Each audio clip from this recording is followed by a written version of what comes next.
السلام عليكم ورحمة الله وبركاته. إن الحمد لله نحمده ونستعينه ونستغفره ونعوذ بالله من شرور أنفسنا ومن سيئات أعمالنا. من يهده الله فلا مضل له ومن يضلل فلا هادي له. وأشهد أن لا إله إلا الله وحده لا شريك له وأشهد أن محمدا عبده ورسوله صلى الله تعالى عليه وعلى آله وصحبه وسلم تسليما كثيرا. أما بعد. সম্মানিত ভাতৃমণ্ডলী, আল্লাহ রাব্বুল আলামিনের প্রশংসা এবং প্রিয় নবী সাল্লাল্লাহু আলাইহি সাল্লামের উপর সালাত ও সালামের পর আজ জুমাবার 15ই জিলহজ 1445 হিজরি মোতাবেক 21শে জুন 2024 আমরা ধারাবাহিক আলোচনা শুরু করব সংক্ষিপ্ত জাদুল মাদ থেকে। রমজানের আগে আমরা জাদুল মাদটা স্থগিত করে দিয়েছিলাম হজ এবং উমরা সম্পর্কে সহিহ বুখারীর হাদিসগুলি শেষ করার জন্য। পর্ব নম্বর 74 পর্যন্ত আমরা পৌঁছেছিলাম। 74টি পর্ব আলোচনা হয়েছে এই সংক্ষিপ্ত জাদুল মাদের। আজকে পর্ব নম্বর 75।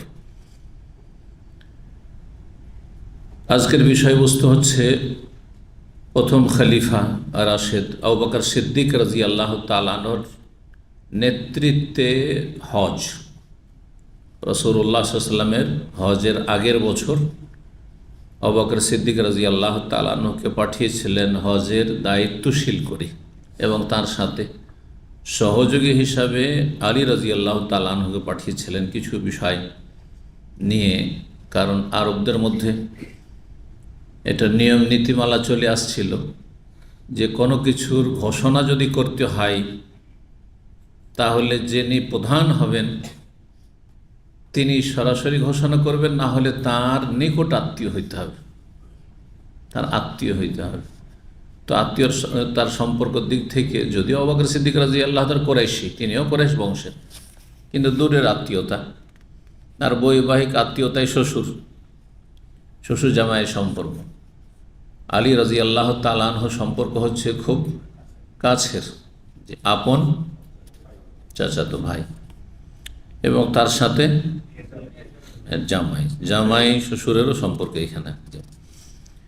তো তাকেও পাঠিয়েছিলেন। তো এই সম্পর্কে কয়েকটি বিষয় শুধু সংক্ষেপে রয়েছে। বলছেন ইমাম ইবনুল কাইয়িম রাহিমাহুল্লাহ, ফাসলুন ফি হাজ্জাত আবি বকর রাদিয়াল্লাহু আনহু সানাতা 9 বাদা মাকদামিহি মিন তাবুক। তাবুক থেকে রাসূলুল্লাহ সাল্লাল্লাহু আলাইহি ওয়াসাল্লাম ফিরে আসলেন। তাবুকের যুদ্ধে গিয়েছিলেন। তাবুকের যুদ্ধ ছিল খ্রিস্টানদের বিরুদ্ধে। এর আগের যতগুলি যুদ্ধ ছিল, মোতার যুদ্ধ ছাড়া, মোতার যুদ্ধ খ্রিস্টানদের বিরুদ্ধে ছিল এবং মোতায় লড়াই হয়েছিল। আর তাতে আল্লাহ রাব্বুল আলামিন রাসূলুল্লাহ সাল্লাল্লাহু আলাইহি ওয়াসাল্লাম সাহাবায়ে কেরামদেরকে বিজয় দান করেছিলেন। মোতার যুদ্ধে রাসূলুল্লাহ সাল্লাল্লাহু আলাইহি ওয়াসাল্লাম সশরীরে শরীক হন, সাহাবায়ে কেরামদেরকে দায়িত্ব পাঠিয়েছিলেন, যেটি বর্তমান জর্ডনে। আর তাবুক জর্ডনের কাছাকাছি সৌদি আরবের উত্তরাঞ্চলে অবস্থিত প্রসিদ্ধ শহর। এই তাবুকে নবী সাল্লাল্লাহু আলাইহি ওয়াসাল্লাম যুদ্ধে গিয়েছিলেন। যতগুলি যুদ্ধ নবী সাল্লাল্লাহু আলাইহি ওয়াসাল্লামের জীবনে হয়েছে তার মধ্যে সবচাইতে দূরত্বের স্থান হচ্ছে তাবুক। এর আগে যতগুলি যুদ্ধ হয় সব কাছাকাছি, আশেপাশে। জি, খুব বেশি তো এদিকে রিয়াজের কাছাকাছি, এদিকে নাজদ, আর ওইদিকে মক্কার আশেপাশে, তাইফের আশেপাশে, এদিক মদিনা থেকে নিয়ে মানে 200-400 কিলোমিটারের ভিতরে, 200-400 কিলোমিটারের ভিতরে।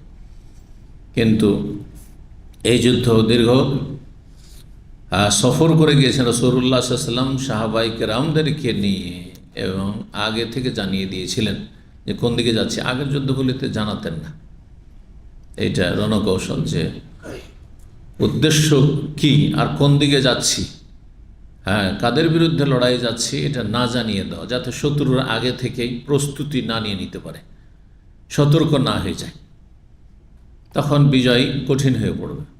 কিন্তু তাবুকের বেলা জানিয়ে দিয়েছিলেন। একটু দূরের সফর, তারপরে প্রচণ্ড গরমের সময় ছিল, তারপরে খেজুর পাকার সময় ছিল, আর মদিনার সাহাবায়ে কেরাম আনসারীদের মূল রিজিকের উৎসই ছিল খেজুর বাগান, কৃষিকাজ। তো সব জানিয়ে দেওয়া যে যাচ্ছি আমরা অনেক দূরে, যথেষ্ট সময় লাগবে। আর যার ইমান এখের মজবুত আছে, আল্লাহর ভরসায়, তারা এইরকম পরিস্থিতি যাকে তো গরমের সাথে আবার ফিরে আসতে হতে পারে যে খেজুর সব নষ্ট হয়ে যাবে, বড় ইমানের পরীক্ষা। তারপরে আরেকটি বিষয় গুরুত্বপূর্ণ, তা হচ্ছে যে আমরা লড়াইয়ে যাচ্ছি খ্রিস্টানদের বিরুদ্ধে। তাদের সেনাবাহিনী অত্যন্ত শক্তিশালী, তাদের সংখ্যা অনেক বেশি। হ্যাঁ, আমরা অল্প সংখ্যক, তাদের বিরুদ্ধে লড়াই করতে হবে, সুতরাং ওই রকমের প্রস্তুতি থাকতে হবে ইত্যাদি। কিন্তু আল্লাহ রাব্বুল আলামিন খ্রিস্টানদের অন্তরে ভীতি সঞ্চার করে দিয়েছিলেন, তারা আর সাহস করেনি এগিয়ে আসার, তাদের দেশে থেকে গেছিল, আর তাবুকের কাছাকাছি আসেনি, মুখোমুখি হয়নি, কোনো যুদ্ধ হয়নি। দীর্ঘ সময় সেখানে অবস্থান করে নবী সাল্লাল্লাহু আলাইহি ওয়াসাল্লাম ফিরে এসেছেন। তাবুকের যুদ্ধ সম্পর্কে সিরাতুন নবীতে আমাদের আলোচনা আছে। তাবুক যুদ্ধ থেকে ফিরে আসার পরে রাসূলুল্লাহ সাল্লাল্লাহু আলাইহি ওয়াসাল্লাম নবম হিজরি প্রথম দিকে তাবুক যুদ্ধের সফর থেকে ফিরে আসলেন। আর তারপরে নবম হিজরির শেষ দিকে হচ্ছে হজ, জিলহজ মাসে বেরিয়ে জিলহজ মাসে হজ। এই হজে আবু বকর সিদ্দিক রাদিয়াল্লাহু তাআলা আনহুকে পাঠালেন। কেন? নবী সাল্লাল্লাহু আলাইহি ওয়াসাল্লাম কেন গেলেন না? এই জন্য গেলেন না যে মক্কা বিজয় হয়েছে তার আগেই রমজান মাসে, অষ্টম হিজরির রমজান মাসে মক্কা বিজয়, তারপরে যদি পাঠিয়ে দেন হজে, তাহলে বিভিন্ন এলাকায় যে মুসলিমরা ইসলাম গ্রহণ করেছেন, মুসলিমরা বসবাস করেছেন, তারা জানতে পারবে না। সবাই চায় নবী সাল্লাল্লাহু আলাইহি ওয়াসাল্লামের সাথে হজ করব, এটা একটি বিষয়। আর একটি বিষয় যে আরব দেশে তখনও মক্কা বিজয় হইলেও তখনও বিক্ষিপ্তভাবে মুশরিকরা বসবাস করছে। আরব উপদ্বীপ থেকে মুশরিকদেরকে একেবারে উৎখাত করা সম্ভব হয়নি। বিভিন্ন জায়গায় আছে কিছু মুশরিক, কট্টর মুশরিক এখনও আছে তাদের বাতিল ধর্মের উপর। আর তারা পরম্পরা হজ করে আসছে ওই শিরকি কুফরি আকীদা নিয়ে, আর তাদের যেসব রীতিনীতি রয়েছে হজের কুসংস্কার, সেগুলি নিয়ে হজ করে আসছে। তার মধ্যে একটি হচ্ছে বাইরের লোকেরা হজ করতে আসলে মক্কার লোকদের কাছে কাপড় ধার চাইবে, যদি কাপড় না পাই তাহলে উলঙ্গ, তারা নারী পুরুষ উলঙ্গ হয়ে কাবার তওয়াফ করবে। আর তারা তালবিয়া পড়বে, শিরকি তালবিয়া পড়তো, লব্বাইক আল্লাহুম্মা লব্বাইক লব্বাইক লা শারীকা লাকা লব্বাইক ইল্লা শারীকান। এটা তাদের অতিরিক্ত তালবিয়ার একটা অংশ মুশরিকদের। নবী সাল্লাল্লাহু আলাইহি ওয়াসাল্লামের পূর্বপুরুষরা, বংশধররা, এমনকি আরবের সমস্ত মুশরিকরা এই তালবিয়া লব্বাইক পাঠ করত। আল্লাহ তোমার শরীক না, ইল্লা শারীকান, তবে শরীক যারা আছে শরীক, তামলে কেহু, তাদের মালিক তুমি, মানে আল্লাহ তুমি বড় আর তোমার অধীনে এরা। তামলিক অমামালাক, এবং তাদের ওই সব যে শরীকগুলো অংশীদার রয়েছে, পার্টনার রয়েছে, তাদের ক্ষমতায় যা আছে সেটাও তোমার ক্ষমতাধীন। কি বুঝলেন? সেম আজকালকার রাষ্ট্র পরিচালনার মতো প্রধানমন্ত্রী আর বিভিন্ন মন্ত্রীরা আছে, তাই না? প্রধানমন্ত্রী সাথে তুলনা করেছে আল্লাহকে, নাউজুবিল্লাহ। হ্যাঁ, আর প্রধানমন্ত্রী যতগুলি মন্ত্রিত্ব দিয়েছে সেসব মন্ত্রিত্বের যত ক্ষমতা রয়েছে, প্রতিটি মন্ত্রী যতটা ক্ষমতা রয়েছে, মন্ত্রীগুলো তার আন্ডারে, প্রধানমন্ত্রীর আন্ডারে, আর মন্ত্রিত্বের আন্ডারে যেসব কার্যক্রম রয়েছে সবগুলির প্রধান মালিককে? প্রধানমন্ত্রী। ঠিক ওই রকমই আল্লাহ যেসব শরিক আছে, লাত উজ্জা মানাত আছে, এরাও শরিক তোমার, ইল্লা শরীকান, কিন্তু তাদেরও মালিক তুমি, আর তাদের যে ডিপার্টমেন্ট সেটারও মালিক তুমি। এইভাবে মুশরিকরা যুগে যুগে শিরকি আকীদায় নিমজ্জিত হয়েছে। মুসলিম সমাজে যারা মাজার পূজারী, তাদের সেম আকীদা। যে গৌস, কুতুব, আবদাল, জিলানি, চিশতি আর শাহজালাল, শাহপুরান, এরা অসাধারণ ক্ষমতা রাখে। এরা আমাদের অনেক কিছু দিতে পারে, রোগ ভালো করতে পারে, বালা মুসিবত দূর করতে পারে, মনস্কামনা পূরণ করতে পারে, ছেলে মেয়ে দিতে পারে, এক কথায় আর কি দিতে পারে, সবই দিতে পারে। কিন্তু বড় মালিক হচ্ছেন উপরওয়ালা, বুঝতে পারছে? হিন্দুরা উপরওয়ালা বলে, আর এইসব বেরোলি মাজার পূজারীরা হ্যাঁ আল্লাহ বলে, কিন্তু আল্লাহ রব্বুল আলমিন শুধু মালিক, কিন্তু হস্তক্ষেপ করেন না। তোমার সব ক্ষমতা আছে, জেলানি তুমি দাও। হ্যাঁ, যেমন প্রধানমন্ত্রী সাধারণত হ্যাঁ বিদেশ মন্ত্রীর উপর হস্তক্ষেপ করে না, হ্যাঁ প্রতিরক্ষা মন্ত্রীর উপর হস্তক্ষেপ করে, তুমি তোমার কাজ করো, প্রয়োজনে করবে, প্রয়োজন হইলে ঠিক ওই রকম। এবারে সেম সেম যতগুলো মুশরিক আছে, সে মাজারি মুশরিক হোক আর মূর্তি পূজারি মুশরিক হোক, সব একই আকিদার লোক, একই আকিদার। পার্থক্য, এরা ইসলামের পোশাক পরে শিরিক করে, আর এরা ইসলামের পোশাক না পরে শিরিক করে, মূর্তি পূজকরা। তো নবী সাল্লাল্লাহু আলাইহি সাল্লাম চাননি যে মুশরিক ওই শিরকি তালবিয়া পাঠ করবে আর উলঙ্গ বিবস্ত্র হয়ে এরা তওয়াফ করবে আমার সাথে, না। তাহলে তো শিরক মুক্ত হলো না, আল্লাহর ঘর পরিপূর্ণভাবে শিরক মুক্ত হয়ে যান। হজের ময়দানগুলো, তওয়াফের জায়গা, সাফা মারওয়া, মেনা, আরাফা, মুজদালিফা সবগুলি শিরক মুক্ত হয়ে যান। তারপরে একবারে তৌহিদ খালিস, নির্ভেজাল তৌহিদ, আল্লাহর একত্রের ভিত্তিতে আর সুন্নাহর ভিত্তিতে হজ হবে। এই জন্য নবী সাল্লাল্লাহু আলাইহি সাল্লাম 10ম হিজরিতে হজ করেছে, যে হজের নাম হচ্ছে হাজ্জাতুল ওয়েদা বা ওয়াদা, মানে বিদায় হজ। আরবিতে ওয়েদা আর ওয়াদা দুটোর মানে হচ্ছে বাংলায় বিদায় হজ। বিদায় শব্দটা ওই বেদা থেকে এসছে, কিন্তু আলবেদা, কারণ ওয়াজের ওয়েকে আমরা বে বলি, কিন্তু ওয়েদাকে বেদাই বলি, তাই না, বিদায়। তো আবু বকর সিদ্দিক রাদিয়াল্লাহু তাআলা আনহুর নেতৃত্বে 9ম হিজরির হজ ছিল।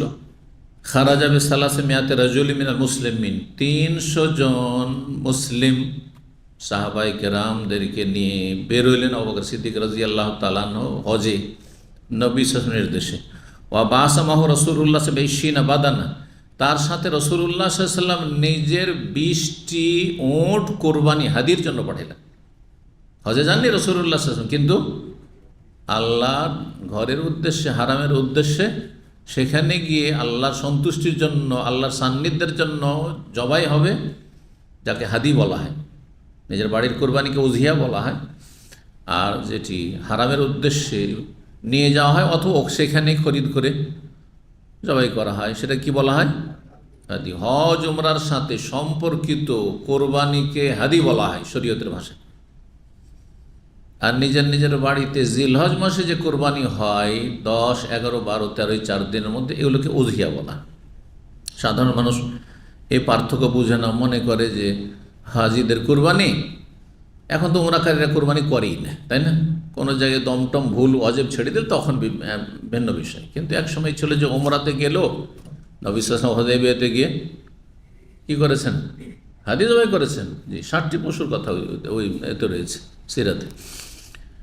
আর হজে 7 ভাগের 1 ভাগ যথেষ্ট উঠের। নবী সাল্লাল্লাহু আলাইহি ওয়াসাল্লাম কতটি কোরবানি করেছেন, 100টি কোরবানি করেছে, বাকি সবগুলি নফল, সবই নফল। তাহলে কোরবানি এই নয় যে আমার বাড়িতে যতটা গোস্ত লাগবে মোটামুটি কিছুটা মানুষকে দান টান করে খাওয়িয়ে টাইয়ে ততটা কোরবানি করলে হলো না। আসলে এই ধারণাগুলো আজকাল এরকম যে এত জবাই করে করবোটা কি, অথচ যথেষ্ট পয়সা আছে, কে খাবে এত গোস্ত, কাকে দিব?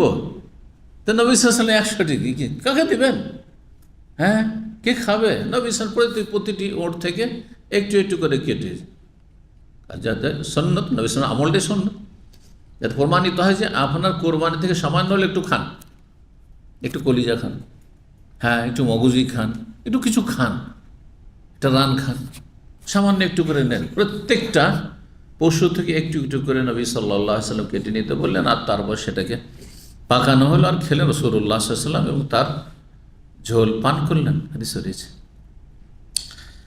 তো 20টি ওট পাঠিয়েছিলেন কার সাথে? আবু বকর সিদ্দিক রাদিয়াল্লাহু তাআলার সাথে। কাল্লাদাহা, সেগুলিকে মালা পরিয়েছিলেন। হাদির পশুকে মালা পরানো সুন্নাত, নিজের বাড়ির কোরবানির ক্ষেত্রে কোনো মালা পরানোর হাদিস নেই, সুতরাং দুটো যেন একাকার না হয়। ওয়া আশআরাহ বিয়াদিহি, নিজ হাতে নবী সাল্লাল্লাহু আলাইহি সাল্লাম ইশআর করেছিলেন, মানে চিহ্নিত করেছিলেন। উটের যে কুঁচ চূড়া রয়েছে, চূড়ার ডান দিকে একটু কেটে দিয়ে ধারালো অস্ত্র হালকা করে, যাতে করে একটু রক্ত প্রবাহিত, আর রক্তটা তাতে ঘষে দেওয়া, যাতে দেখলে কোথাও কেউ চিনতে পারে, হারিয়ে গেলে বা কিছু ছুটে গেলে, যে এটি হচ্ছে হাদির পশু আল্লাহর ঘরের উদ্দেশ্যে নিয়ে যাওয়া হচ্ছিল। সুতরাং মানুষ মুসলিম হলে, আমানতদার হলে পৌঁছে দেবে, সেটা আল্লাহর ঘর মধ্যে পৌঁছে দেবে যে সেখানে জবাই হবে। আমাদের জন্য সেটা হারিয়ে যাওয়া বস্তু বলে নিয়ে নেওয়া যায় না। কিন্তু যদি এই চিহ্ন না থাকে তাহলে এটা হারিয়ে যাওয়া ওট পেয়েছি, মরুভূমিতে পেয়েছি, মানুষ নিয়ে এসে হয়তো ঘোষণা করলো কিছুদিন, যেমন হাদিস আছে 1 বছর ঘোষণা করলো, কোনো হদিস পেল না, কেউ আসলো না, তাহলে নিজে ব্যবহার করতে পারে অথবা দান করে দিতে পারে। ফাঁসানো কাবে তোমার ইচ্ছা, ঠিক না? কিন্তু যখন দেখে নেবে যে না এতে মালা পরানো আছে, হ্যাঁ, 1 লক্ষণ, দ্বিতীয় লক্ষণ হচ্ছে এশার করানো আছে, যে চিহ্নিত করা আছে একটু অস্ত্র দিয়ে এখানে জখম করে, তাহলে এটি হচ্ছে হাদির পশু। আল্লাহর ঘর পর্যন্ত পৌঁছে দাও আমানত। এটা হারিয়ে গেছে, ছুটে গেছে, অথবা পালিয়ে গেছে বা ভুলে গেছে মালিক। আলাইহা নাজিয়া ইবনে জুনদুব আল আসলামি, এগুলির দায়িত্বে, এই যে 20টি উটের দায়িত্বে ছিলেন নাজিয়া বিন জুনদুব আসলামি, তাকে দায়িত্ব দিয়েছিলেন তুমি এগুলো দেখাশোনা করে মক্কা বন্ধ নিয়ে যাবে।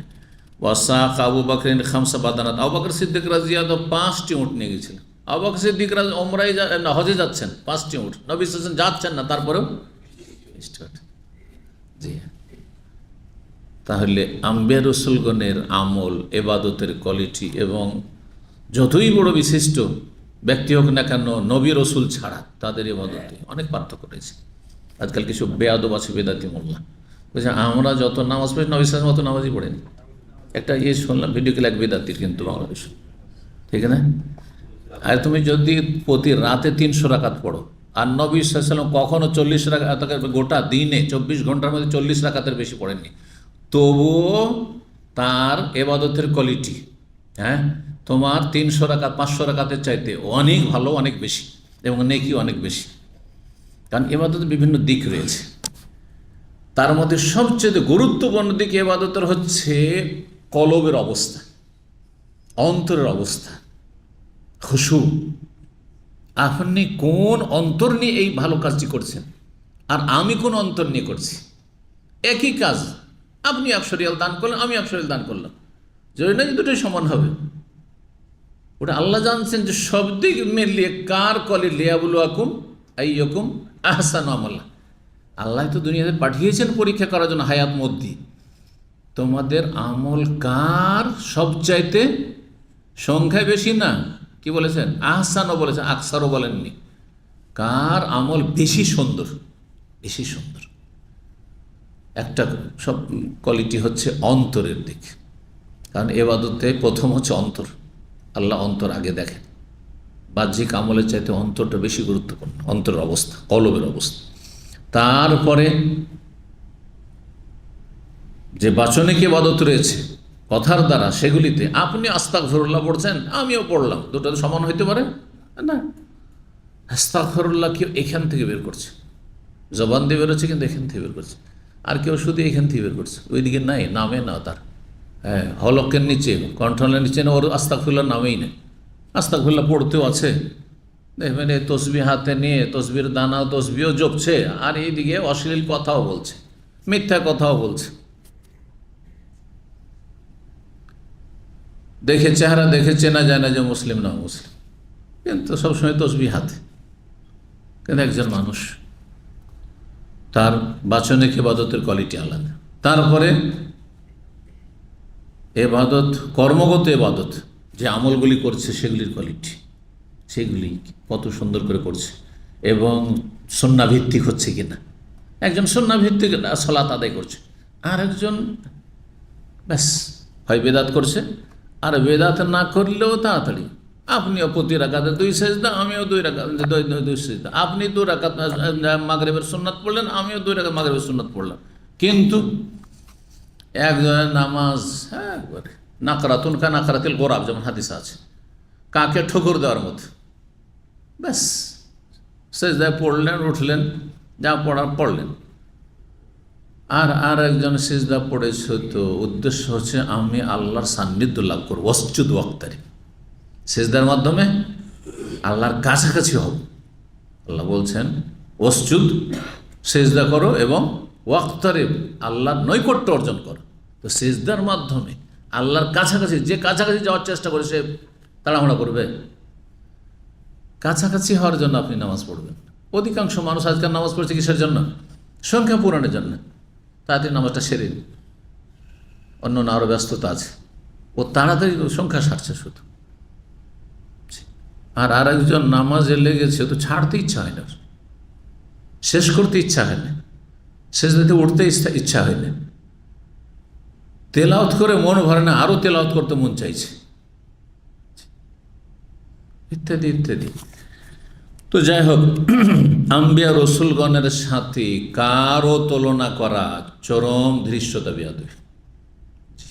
এমনকি সাহাবাই কেরামদের সাথে, সাহাবাই কেরামদের মধ্যে সিনিয়র পুরাতন সাহাবাই কেরাম আর যারা নতুন নিউ মুসলিম শেষ দিকে ইসলাম গ্রহণ করেছে মক্কা বিজয়ের পরে, তাদের মাঝে আল্লাহ অনেক পার্থক্যের কথা কোরআনে বর্ণনা করেছেন। লা ইয়াস্তাউই মিনকুম মান আনফাকা মিন ক্বাবলিল ফাতহি ওয়া কাতাল, যারা মক্কা বিজয়ের আগে যারা জিহাদ করেছে এবং ইসলাম কবুল করেছে, পুরনো সাহাবায়ে কেরাম, প্রবীণ সাহাবায়ে কেরাম, আর যারা পরে ইসলাম গ্রহণ করেছে মক্কা বিজয়ের পরে দেখলো যে উপায় নাস্তিক, অথবা এখন ইসলাম কবুল তো করতে চাইছিলাম, করছি, দেখছিলাম যে কি পরিস্থিতি হয়, করেই ফেলি, স্বতঃস্ফূর্তভাবেই করলো, কিন্তু শেষ দিকে গিয়ে করলো, আর তারপরে ইমান ভালো হয়ে গেল, তবুও কোথায় কে। হ্যাঁ, একজন নবী সাল্লাল্লাহু আলাইহি ওয়াসাল্লামের সাথ দিয়েছেন দীর্ঘ 23 বছর ধরে নবুয়তের জীবন, আর আরেকজন 2 বছর সময় দিয়েছেন, সবার হতেই পারে না। একজন প্রতিটি দর্শে প্রতিটি নবী সাল্লাল্লাহু আলাইহি ওয়াসাল্লামের ইলমের মজলিসে থেকেছেন আবু হুরায়রার মতো, আর একজন মাঝে মধ্যে সপ্তাহে একদিন, মাসে একদিন, বা কখনো মাঝে এসেছেন, সমান ওটাই সমান নয়।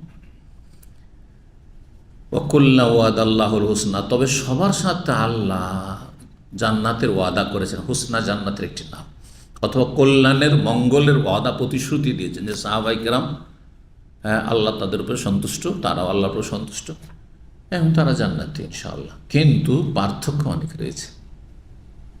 নবী সাল্লাল্লাহু আলাইহি ওয়াসাল্লাম একটি হাদিসে রয়েছে, আল্লাহ কসম করে বলছি, লাউ আনফাকা আহাদুকুম, নবী সাল্লাল্লাহু আলাইহি ওয়াসাল্লাম বলছেন তোমাদের কেউ যদি খরচ করে, তার মানে সাহাবীদেরকে সম্বোধন করছেন, তাই না? সামনে যে সাহাবীরা রয়েছেন, পরে ইসলাম গ্রহণ করা সাহাবী, তাদেরকে বলছেন লাউ আনফাক আহাদুম মিসলা উহুদিন যাহাবান, তোমাদের কেউ যদি খরচ করে ওহদ পাহাড়ের সমান স্বর্ণ, যাহাব, মা বালাগা মুদ্দা আহাদিম ওয়ালা নাসিফা, তো আবু বকর, ওমর, ওসমান, আলী, হ্যাঁ, এইসব যে প্রথম সারি সাহাবায়ে কেরাম, যারা কত জুলমের শিকার হয়েছেন, মক্কায় নির্যাতিত হয়েছেন, বিতাড়িত হয়েছেন, নির্বাসিত হয়েছেন, হ্যাঁ, ঘর বাড়ি সব কিছু ধন সম্পদ ছেড়ে দিয়ে চলে আসতে হয়েছে, আর প্রতিটি জিহাদে থেকেছেন নবী সাল্লাল্লাহু সাথে, বদর থেকে শুরু করে, তাদের এক মুঠ বা অর্ধেক মুঠ, এক মুঠ 600 গ্রাম, 600 গ্রাম আর 300 গ্রাম কেউ স্বর্ণ আল্লাহর রাস্তায় খরচ করেছে, আর তুমি ওহদ পাহাড়ের সমান, তারপরে তাদের সমান নাকি পাবে না। সাহাবায়ে কেরামদের মধ্যে এত তফাৎ, তো কোথায় আজকালকার জামানার, হ্যাঁ, যত ওলিউল্লাহ হোক না কেন, আজকালকার মধ্যে সে ভালো হইতে পারে যদি আসলে ভালো হয়, তো নিজেকে ভালো বললে বা আমার ভক্তরা আমাকে ভালো বললে আমি ভালো না, রব্বুল আলামিন যদি ভালো বলেন তাহলে ভালো, এটা একটা দেখার বিষয় রয়েছে। মানুষের জনপ্রিয়তা মানে এই জানে যে লোকটি খুব পরেশগার, সবাই বলছে পরেশগার, এই সার্টিফিকেটের কোনো মূল্য নাই যদি রব্বুল আলামিনের সার্টিফিকেটের সাথে না মিল থাকে, তাহলে ওটা হচ্ছে আসল। আল্লাহ তৌফিক দান করেন। ইমাম ইবনে ইসহাক, সিরাত নবী জীবনীর রচয়িতা, বিখ্যাত সিরাত ইবনে হিশাম আর ইবনে ইসহাক, এরা সিরাতুন নবী জীবনী সম্পর্কে এরা বিশেষজ্ঞ। তিনি বলছেন ফানাজালাত বারাত, সূরা বারাত, সূরা বারাত কোন সূরার নাম? সূরা তওবার নাম। সূরা তওবা নাজিল হলো ফি নাকযি মা কানা বাইনা রাসূলিল্লাহ সাল্লাল্লাহু আলাইহি ওয়াসাল্লাম বাইনাল মুশরিকিন মিনাল আহদি আল্লাযী কানু আলাইহি, মুশরিক বিভিন্ন বংশের সাথে, গোত্রের সাথে নবী সাল্লাল্লাহু আলাইহি ওয়াসাল্লাম যে চুক্তিগুলি ছিল, তোমাদের সাথে যে চুক্তি রয়েছে, এই চুক্তিগুলো আর স্থায়ী হবে না, এর নবায়ন হবে না। এই বিষয়ে যে আয়াতগুলি সূরা তওবাতে নাযিল হয়েছে, প্রথম দিকে রয়েছে এই আয়াত নাযিল হলো, ফাখারাজা আলিউন আলা নাকাতে রাসূলিল্লাহ, তখন এই কথাগুলি শুনিয়ে দিতে হবে যে দেখো হে বিভিন্ন গোত্রের মুশরিকরা শোনো, কারণ আবু বকর সিদ্দিক রাদিয়াল্লাহু তাআলা হজের মৌসুমে মুশরিকরাও কিন্তু হজ করছেন নিজের নিজের তরিকে, ওরা শিরকি তরিকা হজ করছে, মানে জগা খিচুড়ি না, আমাদের দেশে ধর্মের যেমন জগা খিচুড়ি ওই রকম জগা খিচুড়ি চলছিল। এদিকে খাঁটি ইসলামের হজ আবু বকর সিদ্দিক রাদিয়াল্লাহু আনহু, সাহাবায়ে কেরাম, 300 সাহাবায়ে কেরামদের হজ, আর অন্যদের হজ মুশরিকরা তাদের তরিকাতে কুসংস্কার নিয়ে হজ করছে। তো আলী রাদিয়াল্লাহু তাআলা আনহুকে নবী সাল্লাল্লাহু আলাইহি ওয়াসাল্লাম নিজের উষ্ট্রির বাহন হিসাবে দিলেন, যে আমার উটের পিঠে চেপে যাও। এটার প্রমাণ যে দেখো নবী সাল্লাল্লাহু আলাইহি ওয়াসাল্লামের কাসওয়া উট, সে উটের পিঠে চেপে আমি এসেছি, নবী সাল্লাল্লাহু আলাইহি ওয়াসাল্লাম পাঠিয়েছেন আমাকে। আর এই ঘোষণাগুলি শুনিয়ে, কারণ এই ঘোষণাগুলো আবু বকর যদি শোনায়, ওই তুমি 3% কি শোনাচ্ছ, তোমার কথার মূল্য নেই। নবী সাল্লাল্লাহু আলাইহি ওয়াসাল্লাম পরিবারের লোক শোনাচ্ছে, এই জন্য আলী রাদিয়াল্লাহু তাআলা আনহুকে পাঠিয়েছিলেন। ফাল্লাহে আবু বকর, রাস্তায় গিয়ে আবু বকর সিদ্দিক রাদিয়াল্লাহু আনহুর সাথে মিলিত হলেন। ফালাম্মা রাহু, যখন দেখলেন তাকে, তো আবু বকর সিদ্দিক রাদিয়াল্লাহু আনহু চিন্তা করলেন যে হইতে পারে যে নবী সাল্লাল্লাহু আলাইহি ওয়াসাল্লাম আমাকে এখন আর আমির দায়িত্বশীল রাখতে চান না, বরখাস্ত করতে চান, নতুন আমির পাঠিয়েছেন, আমার জন্য আনুগত্য করা ফরজ। হ্যাঁ, সে সিনিয়র হোক জুনিয়র হোক সেটা দেখার বিষয় না, কার বয়স বেশি আর কম এটা দেখার বিষয় নেই। হ্যাঁ, যিনি প্রধান তিনি কাকে দায়িত্ব দিয়ে পাঠিয়েছেন তাকে মানতে হবে। আপনার কোম্পানিতে আপনি চাকরি করছেন, মাশাআল্লাহ আপনার দাড়ি সাদা হয়ে গেছে, বয়স 50-60 হয়ে গেছে, ধরেন আপনি দীর্ঘদিন 25-30 বছর কাজ করছেন, আর একটা নতুন পোলাপান 25 বছরে 20 বছরে তাকে আপনার মদির বানিয়ে পাঠিয়েছে, মানবেন না তো উপায় আছে? না মানলে আপনার দুনিয়া ক্ষতিগ্রস্ত হবে, কারণ এটা দুনিয়ার বিষয়। আর ধর্মের বিষয় হলে আপনার দিন ক্ষতিগ্রস্ত, ইমান ক্ষতিগ্রস্ত হবে। এটা হচ্ছে সামিয়ানা ওয়া আতানা, শুনতে হবে, মানতে হবে। এই নীতিমালা সব জায়গায়, কিন্তু দুনিয়ার ক্ষেত্রে আমরা আমাদের দীর্ঘ জীবনে দেখলাম ইসলামিক সেন্টারে কত কে আসলো, ধরেন দায়িত্ব নিয়ে আসলো, কারণ স্থানীয় লোকেরাই দায়িত্বশীল হয়ে আসবে, তারা আমার ছেলের বয়সের। তারপর যদি সে দায়িত্বশীল হয়, তাহলে যদি বলে যে এটা করতে হবে তো করতে হবে, মানে এটাই হুকুম, ফরমাইশ, বোঝা গেছে না? এতেই দুনিয়ার কল্যাণ আছে, গঠনমূলক কাজ হবে, আমার প্রতিষ্ঠানেরও এতে কল্যাণ রয়েছে, আর আমারও কল্যাণ রয়েছে, সবারই কল্যাণ রয়েছে, ঠিক কিনা? আর যদি বলে আমি থাকবো না, আত্ম অহংকারে ভোগে না, আমি এইসব এই বলা মানে বাচ্চাদের কথা আমি শুনবো না, তাহলে যেতে হবে। এটা হচ্ছে খারিজি জঙ্গিদের তরিকা। হ্যাঁ, যে কোনো ফাজের নেতা হয়ে গেল, এদেরকে মানি না, এরা সব নাস্তিক। হ্যাঁ, দিয়ে অশান্তি, দেশে অশান্তির শেষ নেই, নিজেও মার খেতে হচ্ছে, মারতে যাবেন তো মার খেতে হবে, দুনিয়া আখেরাত সবই ক্ষতিগ্রস্ত। এই জন্য সামিআনা ওয়া আতানা, শুনতে হয়, মানতে হয়। পাপগুলি নয়, পাপগুলিকে অ্যাভয়েড করে দিতে হবে, পাপের কাজকে, কিন্তু গঠনমূলক কাজে ফাসেকও যদি হয়, আর তাকে যদি আমার ওপর আপনার উপর চাপিয়ে দেওয়া হয়, হ্যাঁ, বা চেপে চলে আসে, তাহলে মানতে হবে। এটা হচ্ছে শরীয়ত, এতে দিন দুনিয়া উভয়ের কল্যাণ রয়েছে।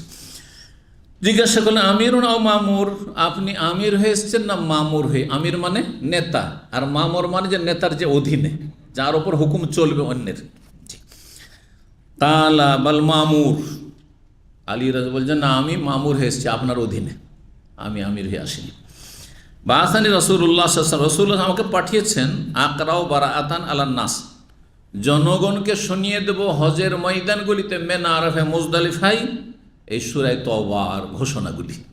ফাসিহু ফিল আরজি আরবাত আশর, এ মুশরিকরা 4 মাস তোমরা খুব বিচরণ করে নাও এই আরব উপদ্বীপ জাজিরাতুল আরাবিয়াতে, আর তারপরে তোমাদের এখানে কোনো স্থান নেই। কারণ নবী সাল্লাল্লাহু আলাইহি ওয়াসাল্লাম আখরাজুল মুশরিকিন মিন জাজিরাতুল আরব, হ্যাঁ, মুশরিকদেরকে আরব উপদ্বীপ থেকে তাদেরকে নির্বাসিত করো, বের করো, এখানে থাকা তাদের অধিকার নেই, শিরক কুফরি করবে আল্লাহর পবিত্র জমিনে, হ্যাঁ, হারমাইন শরীফের পাশে এই অধিকার নেই, স্থায়ী বসবাসের অধিকার নেই। এটাই হচ্ছে নবী সাল্লাল্লাহু আলাইহি ওয়াসাল্লামের দিন, নিয়ে আসা দিন আল্লাহ। অস্থায়ীভাবে শাসক যদি মনে করে এদের প্রয়োজন আছে, সেটা ভিন্ন বিষয়, তখন মাসলা আছে। ওয়া আনবুযু ইলা কুল্লি আহাদিন আহাদা, আর যাদের সাথে চুক্তি রয়েছে, যে এতদিনের চুক্তি, এই চুক্তি এই একটা নির্ধারিত মেয়াদ, এতদিন, তারপর আর না, এই চুক্তির নবায়ন হবে না, তোমাদের সাথে আর কোনো চুক্তি নেই। হয় এখন আরব দেশে থাকলে ইসলাম গ্রহণ করে থাকতে হবে, আর না হইলে এখান থেকে বিতাড়িত হয়ে যেতে হবে। ফাকাম আবু বকর লিন্নাস হাজ্জাতাহুম, আবু বকর সিদ্দিক রাদিয়াল্লাহু তাআলা তাদের হজ প্রতিষ্ঠা করলেন, সুন্দরভাবে হজ সম্পাদন করলেন। হাত্তা ইযা কানা ইয়াউমুন নাহার, যখন কোরবানির দিন আসলো। কোরবানির দিন কোথায়? মেনার ময়দানে, কারণ মেনাতে সবাই আছে। আরাফাতে আবার ওই মক্কার লোকেরা, কুরাইশ বংশের যারা, তারা বলতো যে নাহানুল হোমস, আমরা হচ্ছে হোমস, মানে হিন্দুদের ব্রাহ্মণ আর কুরাইশদের হোমস, ব্রাহ্মণ সব কাজ করবে না, অন্যরা যেগুলো করবে ওগুলো করবে না, ব্রাহ্মণদের কাজ আলাদা, ওরা সিনিয়র। হ্যাঁ, ব্রহ্মার এই মুখ থেকে নাকি তারা পয়দা হয়েছে, এটা হিন্দুদের থিওরি আর কি, ধর্মীয় থিওরি। তো আর বাকিগুলো তাদের সেবা যত্নের জন্য, খেদমতের জন্য পয়দা করেছে ব্রহ্মা, হিন্দুদের কথা। তো এরা বলতো যে আমরা আল্লাহর হারাম থেকে বেরিয়ে যাবো না, হজ করো মুজদালিফা পর্যন্ত শেষ, আরাফে যেত না। কুরাইশরা আরাফে যেত না, বলছে বাইরের লোক আর আরাফ হয়ে যাবে, বাইরে থেকে এসছি, বাইরে যা, হজ কর। তো কোরবানির দিন তখন মানে কামা আলী বিন আবি তালিব রাদিয়াল্লাহু তাআলা আনহু দাঁড়ালেন, ফাআযানা ফিন্নাস, জনগণের মাঝে ঘোষণা করে দিলেন, ইনদাল জামরার পাশে সবাই পাথর মারতে আসছে, বিল্লাজি আমারাহু রাসূলুল্লাহ, যেই নির্দেশ দিয়ে পাঠিয়েছেন রাসূলুল্লাহ সাল্লাল্লাহু আলাইহি ওয়াসাল্লাম। কি নির্দেশ দিয়ে পাঠিয়েছিলেন? যেসব দিক নির্দেশনা আর সূরা তওবার কথাগুলি একটা একটা করে শুনিয়ে দেওয়া, জানিয়ে দেওয়া। ইমাম হুমায়দি তার একটি হাদিসের কিতাব রয়েছে মুসনাদ হুমায়দি, তাতে বর্ণনা করেছে মিন তারিকে যায়েদ ইবনে নুফাই, কেউ কেউ বলেছেন যে সেটি ওসাই। কালা সাআলনা আলিয়ান, আলী রাদিয়াল্লাহু তাআলা জিজ্ঞাসা করেছিলাম যে বেআইয়ে শাইর বয়স্তাফিল হাজ্জা, এই যে হজে আপনাকে পাঠানো হয়েছিল নবী সাল্লাল্লাহু পক্ষ থেকে, আপনি কি নিয়ে প্রেরিত হয়েছিলেন, মানে কিসের ফরমান নিয়ে গেছিলেন আপনি? কালা বয়স্তবি আরবা, 4টি মূল বিষয় নিয়ে আমি প্রেরিত হয়েছিলাম, 4টি মৌলিক বিষয় নিয়ে, আর তার সাথে সূরা তওবার যে কথাগুলি রয়েছে। 1 নম্বর, আলী রাদিয়াল্লাহু তাআলা আনহু বলছেন যে 1 নম্বর 4টি বিষয়ের মধ্যে জানি আমি প্রেরিত হয়েছিলাম এই হজে আবু বকর সিদ্দিক রাদিয়াল্লাহু তাআলার পেছনে পেছনে, 1 নম্বর হচ্ছে লা ইয়াদখুলুল জান্নাতা ইল্লা নাফসুন মুমিনা, ঘোষণা যে মুমিন ব্যক্তি ছাড়া কেউ জান্নাতে যাবে না, মুমিন মুসলিম ছাড়া কোনো কাফের জান্নাতে যাবে না, কাফের জন্য জান্নাত হারাম করেছে।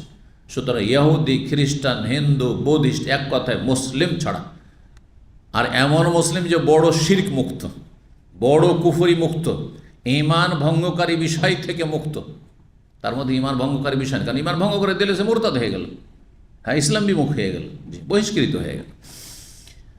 মুসলিম যাবে জান্নাতে একমাত্র মুসলিম, মানে জন্মসূত্রে মুসলিম নয়, কারণ আজকাল মুসলিম বলে জন্মসূত্রে মুসলিম হলেই হলো, তাই না? মুসলিম মানে আল্লাহর খাতায় যে মুসলিম, আল্লাহর খাতে মুসলিম, হ্যাঁ, যে দরগা দুর্গায় যায় না, বিশ্বাস করে না এইসব গোস কুতুবে, যে এইসব কিছু দিতে পারে না, তারা অমৃত, আমার বাপও মৃত, আমার বাবা মারা গেছেন যেমন, ঠিক তেমনি জিলানিও মারা গেছে, আবু হানিফাও মারা গেছে, শাহজালালও মারা গেছে, আমার বাবাও যেন কিছু দিতে পারে না, শুনতে পাই না, আমি যদি সেখানে চিৎকার করি, হ্যাঁ, কোনো কথা শুনে না, ডাকে সাড়া দেবে না, ঠিক তেমনি জিলানি চিশতি কেউ সাড়া দিতে পারে না।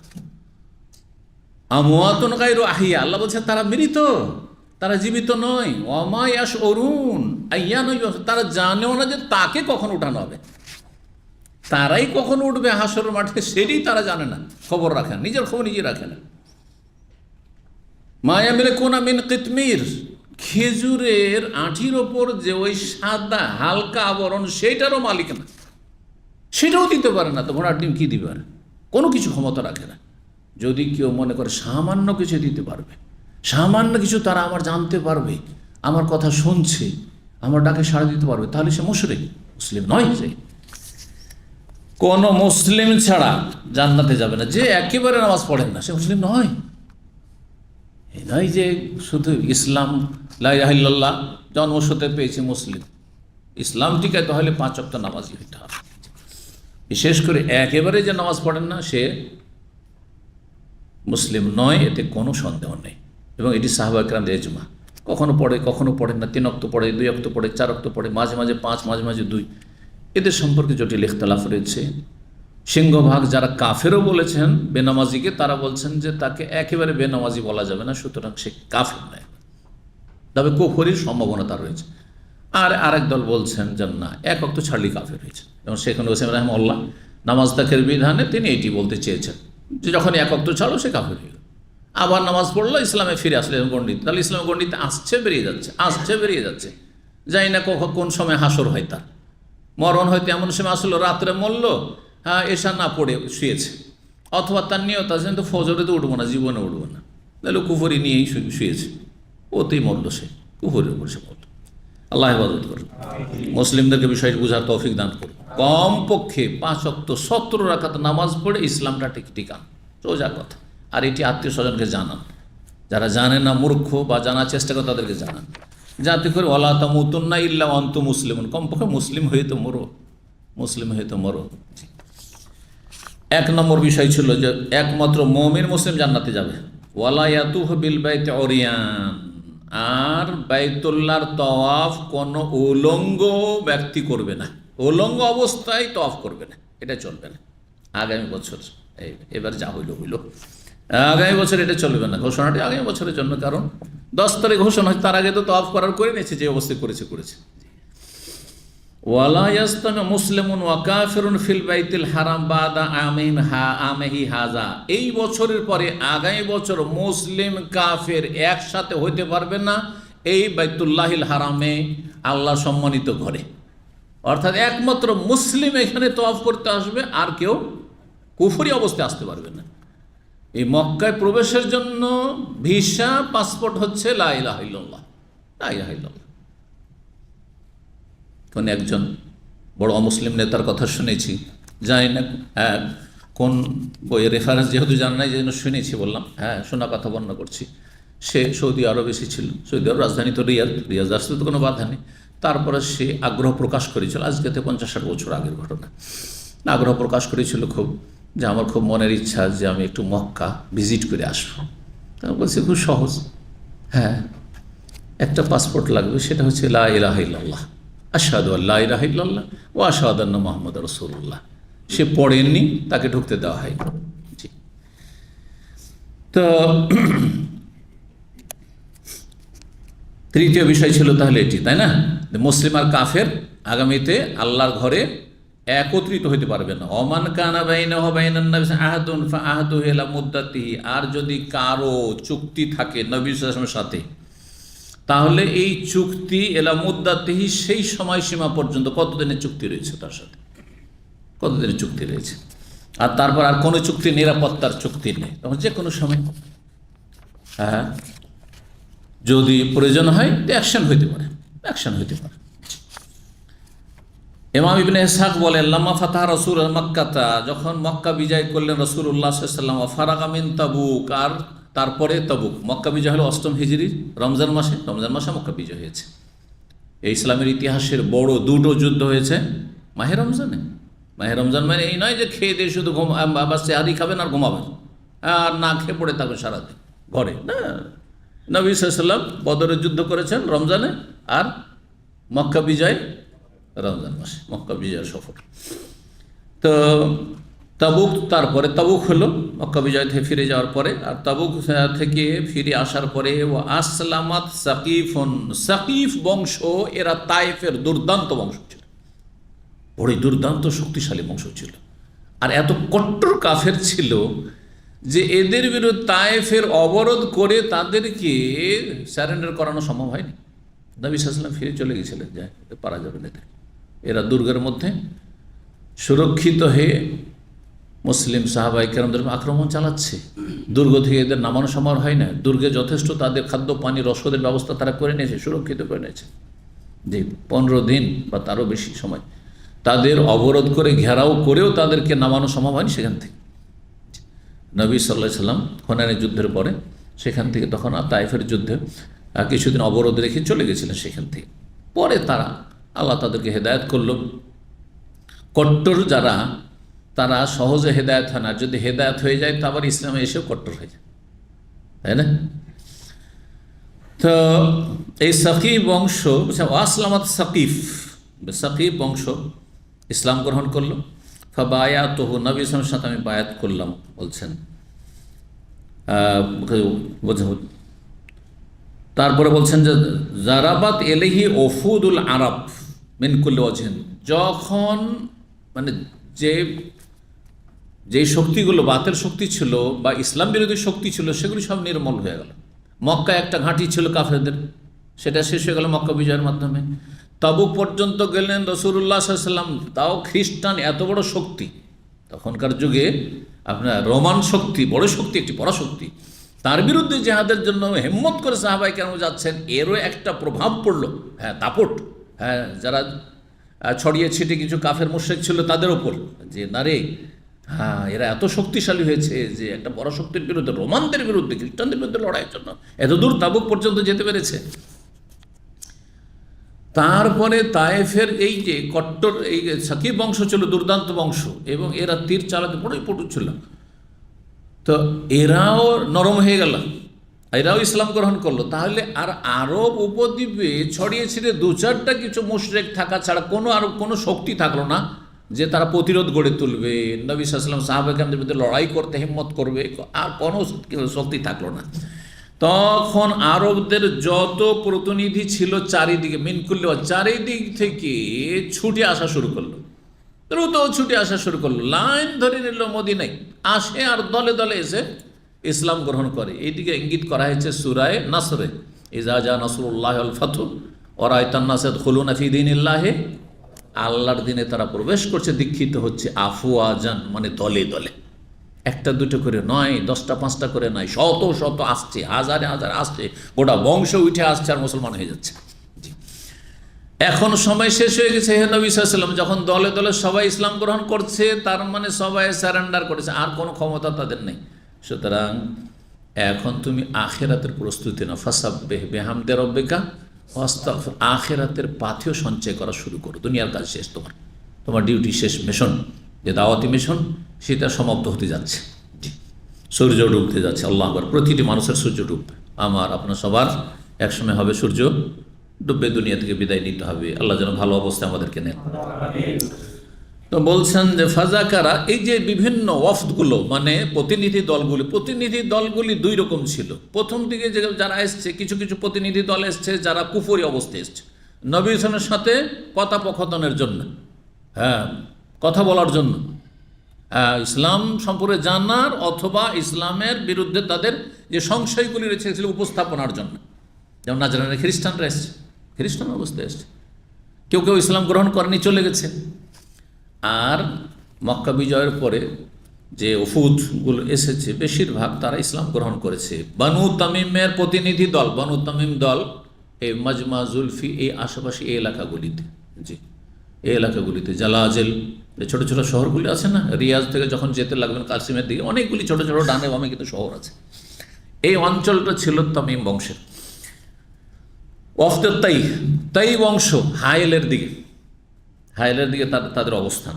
ওয়াফদে বানি আমের বংশ, এরাও নাজদের কোন এলাকায় থাকতো। ওয়াফদে আব্দুল কায়েসের প্রতিনিধি, আব্দুল কায়েস থাকতো এ আল হাসাই, যেটাকে আগের যুগে বাহরাইন বলা হইতো, বলেছি ওয়াফদে আব্দুল কায়েস। ওয়াফদে বানু হানিফা ওয়াফদে, এটা রিয়াজ থেকে আল খারাজ কেউ গেছেন এই রাস্তায়? আপনার একটা তো রাস্তা চলে গেল তায়েফের দিকে, আর একটা কাসিমের দিকে, আর বাম দিকে রিয়াজের বাম দিকে একটা রাস্তা কেটে চলে যাবে আল খারাজ হয়ে আপনার আল বাহার দিকে, আল বাহা আবহা এদিকে রাস্তা চলে যাবে, তো ওই দিকটি বানু হানিফা। ওয়াফদে কিন্দা, এই কিন্দা বংশ। ওয়াফদুল আশারিন, এই বংশগুলি দক্ষিণ অঞ্চলে ছিল, দক্ষিণাঞ্চলে। আশারি আবু মুসা আশারি, তখনকার যে এমন বলা হতো আল বাহা আবহা ওইদিকে, এইদিকে তাদের। ওয়াফদুল আজদ বংশ। ওয়াফদে আহলে নাজরান তো এখনও নাজরান বলা হয়েছে, নাজানা ওইদিকে দক্ষিণ অঞ্চল। ওয়াফদে হামাদান, ওয়াফদে নাসারা নাজরান, এই যে নাজরানের খ্রিস্টানরা, অন্য আরও প্রতিনিধি, বিভিন্ন প্রতিনিধি দল। এই বছরটির নবম হিজরিটা ছিল সানাতুল উফুদ, বিভিন্ন প্রতিনিধি দলের আগমনের বছর। নবী সাল্লাল্লাহু কাছে লাইন ধরে ছিল, সব আসতো, আর অধিকাংশ ইসলাম গ্রহণ করতো। আবার কেউ ইসলাম সম্পর্কে কথা বলে যেত, আর তার আচ্ছা ঠিক আছে আমরা বুঝ পরামর্শ করি, আমরা যাই, আগে দেখি, নিজের বংশধরের সাথে আলাপ আলোচনা করি, বিষয়গুলি পেশ করি ইত্যাদি, পরে কেউ মুসলমান হয়েছে ইত্যাদি। এই ছিল আজকের আলোচনা। আল্লাহ রাব্বুল আলামিন যেন আমাদেরকে হক জানার তৌফিক দান করেন, এবং হককে যে কোনো জায়গা থেকে আসুক না কেন সত্য কথা মেনে চলার তৌফিক দান করেন, কোরআন সুন্নাহ ভিত্তিক জীবন গড়ার তৌফিক দান করেন, আমাদের দিন দুনিয়া যেন বরকত দান করেন। যারা বিশেষ করে দিন শিখছেন এবং দিনের কথা শিখে অন্যকে জানাবার চেষ্টা করছেন, আল্লাহ রাব্বুল তাদের হেফাজত করেন, সমস্ত অনিষ্ট থেকে, বালা মুসিবত থেকে রুজিতে বরকত দান করেন। আল্লাহ রাব্বুল আমাদের হেফাজতে রাখেন, সুস্থ রাখেন, মানসিক, শারীরিক, পারিবারিক সব দিক থেকে আল্লাহ আপনাদের সবাইকে সুখে রাখেন। ওয়া সাল্লাল্লাহু আলা মুহাম্মদ ওয়া আলা আলিহি ওয়া সাহবিহি আজমাইন।